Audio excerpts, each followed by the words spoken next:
Agistão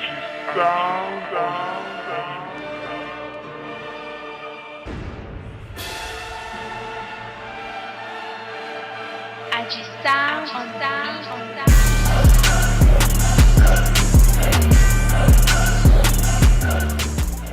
It's Nauma. This is a proudly African girl, born in Zimbabwe, raised in a family of 3, one brother, one little sister. She's the middle one.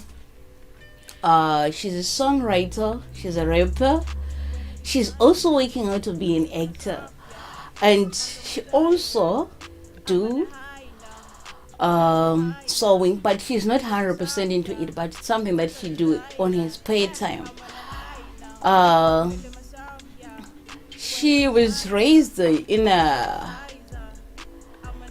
like, what I can say, I was raised in a church form. Like, my father was a bishop. He was an owner of a church called Paradise Apostolic Church there in Masvingo, down in Zaka, somewhere there. So I grew up singing. I started singing, I think, at 7 years.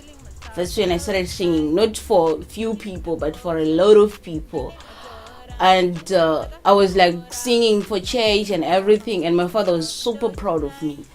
Before he died, he told me that I must make you more proud in singing. If I fail singing, I was supposed to be a pastor, but I choose the route of singing. So at 12, I started like composing my own song at our own church, singing. It was just something that I was doing at young age. It was not something serious. And then I grew up like that. I used to love music to the max, like loving music.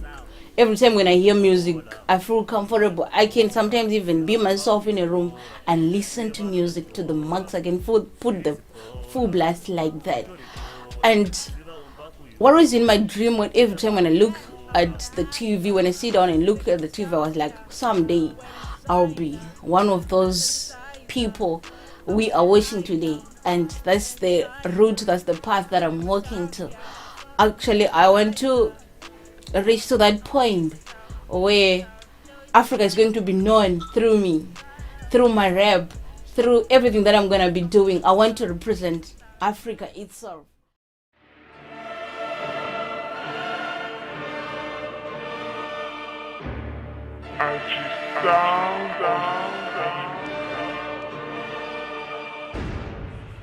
That's why you see, even my hair, I hate to make it an African way. I just choose to be much of African style. And yeah, I'm a mother of a son, proudly a mom of a son of 10 years. And I want also to make my son proud that someday I'll be like the kind of Taraji P. Henson, the kind of Beyonce, the kind of Nicki Minaj. I want to be that lady on top, that lady on the billboard, that when I go back to where I'm coming from, I need to pick up whoever who is on the floor, because that's my dream. I don't have a dream of going abroad, actually. My dream is to go back where I belong.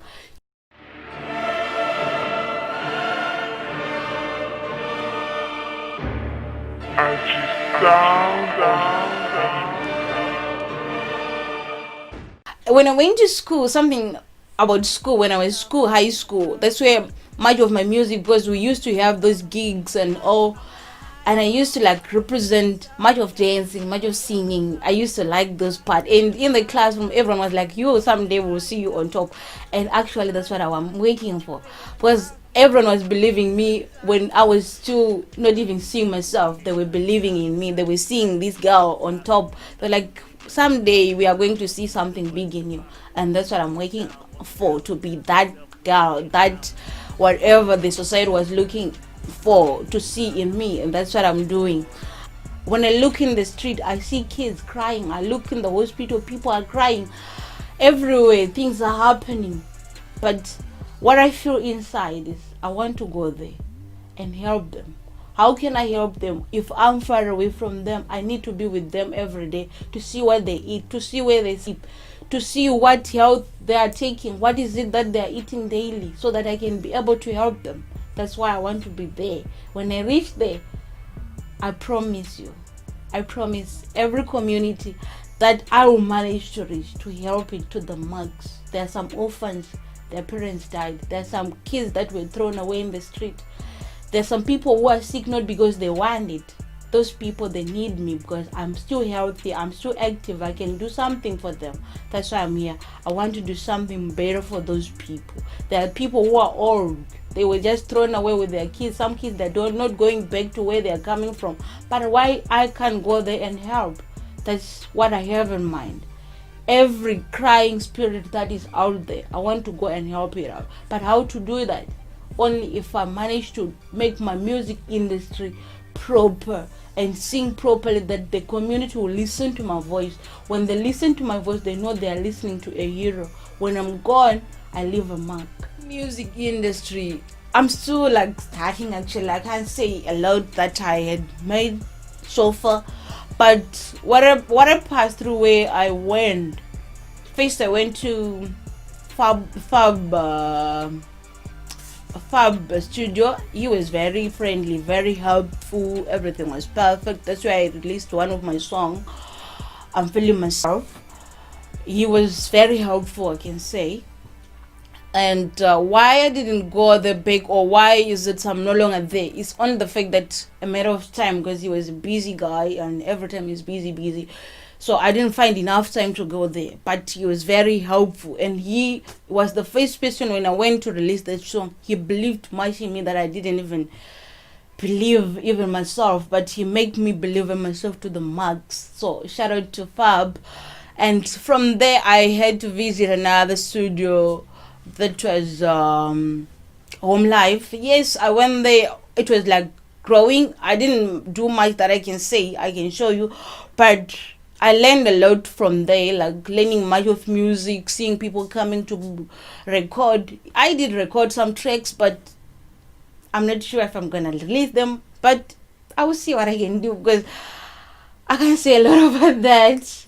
And right now I'm working on something, and that something is going to be dope, and I believe that because I see it coming. I had to know Fiston through another guy called Enoch. We are actually homemates. I was just in the lounge looking at this video that was playing on the TV, and I asked the guys that were sitting in the lounge, who did this? They told me this guy called Fiston. And then I was like, wow, I love this. It was super creative. That's what I saw in it, and I loved it to the max that I wanted to meet the person as soon as I can. So I had to talk to the other guy that we stay with. His name was Enoch, and then we talked to each other, and I told him, where can I meet this guy? And he had to give me the number, and then I had to contact him. And when I contact him, little did I know that he was super friendly. I thought I was going to be like meeting someone who is going to be a little bit difficult with me, but he wasn't that friendly. I can say that, because ever since I saw him, he's the one even doing this. So you can see he's someone God sent. I can say that again, like God sent angels sometimes in life, but you can't realize them when you see them, but later on in life you realize that was an angel God sent.